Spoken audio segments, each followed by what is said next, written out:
That's gonna be my new intro. I'm just gonna sing to y'all all the time. Bring a little joy into everybody's life.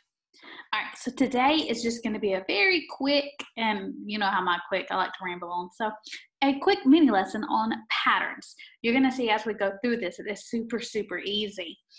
We're still in Unit 6, which is the unit that we were in before we had to leave with the coordinate graphing. So, this is just going along with it. What we're going to end up doing for task two, we started task 2 tomorrow. We're starting it tomorrow. But what we're going to do is find the pattern of a set. So this is the one with the bicycles, the tricycles, and the wagons. We're having to figure out how many wheels are in the different number of bicycles, tricycles, and wagons. So here we're going to be able to identify the patterns in a set of numbers. So to start off, as you go and progress through middle school and high school, you're going to end up seeing it as an input-output table. Sometimes if you play different kind of games, it says goes through a function machine, which is one number goes in, something happens to it, and another number comes out. And it's up to you to figure out what's going on in that machine to make that other number. I also put on here that it's a coordinates because the input is your X and the output is your Y. So when we graph this, we would go over 2 and up 8, then over 3 and up 12, and continue that pattern to be able to analyze what's going on. So one of the things we need to do is figure out what is actually happening within our function machine. And we shouldn't always go with our first instinct because it could be a couple of ways. So we have 2. It's going to go into our function machine. This black line right here is our function machine. And out pops 8.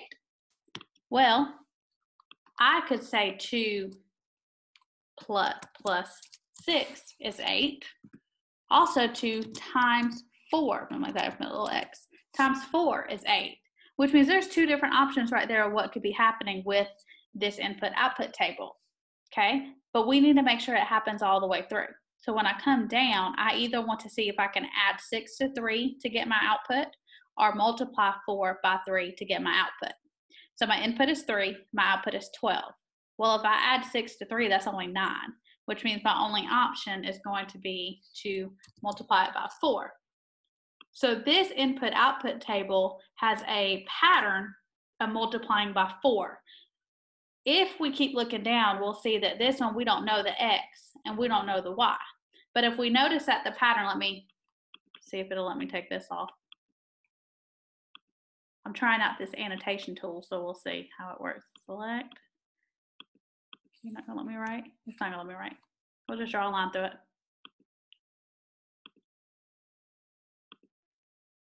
Let me draw a line. There we go. All right, cool. All right, so then we know we want to multiply by 4. So if we know our Y, and that's what comes out of it. So think about us going on a conveyor belt. So now we're going backwards. Do, do, do, do. You like my sounds? You like my sounds. You miss me, I know.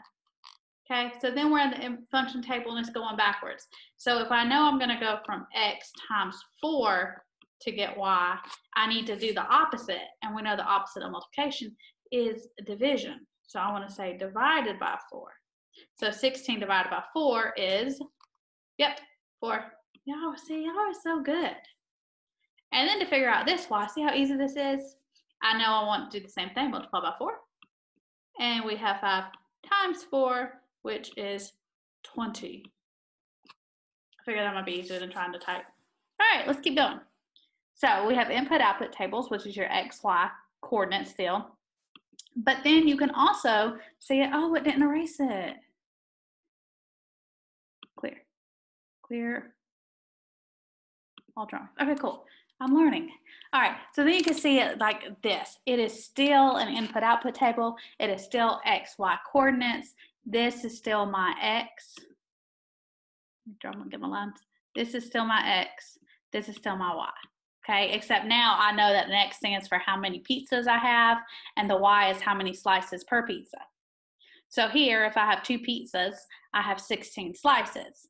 Well, that can either be, change color, that can either be plus 14 or times 8. Times 8. Y'all know how much I struggle writing on a computer. Times 8. So then let's use those two to figure out if that's the pattern that's going to keep going all the way down. So if I have 2 pizzas, 16 slices. 4 pizzas, 32 slices. Well, if I add 14 to 4, that's only 28. So that can't be it. But I do know that 4 times 8 is 32. So let's keep going and see. If I say 5 times 8, does that give me 40? Yep. So therefore, my function for this table is going to be, or my pattern, my bad, getting y'all in middle school already, my pattern for this table is multiplied by 8.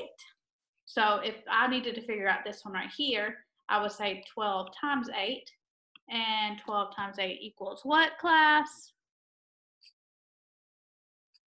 96. We're waiting on everybody to give an answer there. Okay, super, super easy, right? So just a couple of things to remember as you do this. Let me clear my drawings again. I'm going to have to remember to do that. Is that there's some questions you want to ask yourself as you're looking at your table or at the patterns. Is it increasing or decreasing? If it's increasing from your X to your Y, then you know you're either going to add or multiply. If it's decreasing from your X to your Y, you know you're either going to subtract or divide. There's also, you need to ask yourself, like what we did, what are the 2 operations that can cause this pattern? So for instance, with that first one where we had 2 as our X and Y as 2 as our X and 8 as our Y, we knew we could have either added 6 or multiplied by 4 to get that. So try to see how many patterns there could be from the start, and then you can rule them out at the end. So using the operations, which is if it's increasing, adding, or multiplying, what rules can turn this input into the output? So you're about to see another one, which I'm going to put on the screen, and then that's when I want you to kind of pause it when I put this next input output on the screen, and I want you to practice on your own, is what's the operation and what number will make that true. So you're going to see that the first input is 20 and it outputs 5. So here, what I want to do is figure out, do I need to add or subtract? I'm going to add, multiply, subtract, or divide. Well, if I'm going from 20 to 5, I know I'm either going to have to subtract to get it or divide to get it. Oh, I didn't put my dot. Divide. Because I'm going from big to small. So what can I subtract from 20 to get 5? Well, that can either be minus 15. And what can I divide by 20 to get 5? Well, that could be 4. So I know when I pull up the next page and you pause it, keep those 2 in mind and figure out which one of those patterns will work throughout the whole input-output table to make it true. Let me clear my screen before I change it. Okay, so here is the input-output table. Remember, we had 2 options. We could either say subtract 15 or divide, I want to put my dots, divide by 4. So pause your screen right now, pause right here for however long you need. I'll be here when you get back, I promise, I'm not going nowhere. I want you to pause and finish these up, and then tell me if we're going to be subtracting by 15 or dividing by 4. So hit the pause on your screen now. Get another color. Dividing by 4, you are correct. Because if we took 36 and divided it by 4, we would get 9. 44 divided by 4, we would get 11. And 84 divided by 4, we would get 21. I told y'all this is going to be easy. Easy peasy. These are easy 2 days right here. So, if you want to, hint, hint, wink, wink, if you want to, pause this again, or pause it at this thing before I sound us off, and try this one using the same questions as before. Is the pattern increasing or decreasing? What are the 2 operations that can be used? And then check all the way down using, they call it a number machine, the function machine, and figure out the rule or the pattern. All right, so I hope this helps as a little introduction. It's super, super easy. I know I keep saying that, If it's not super easy, you can come back and be like, Miss Smith, you lied to me. You know, just break my heart just a little bit. It's okay. But now what I want you to do is I want you to go to the next thing on this lesson with the task cards and the number rock video, and practice doing patterns. All right, love y'all.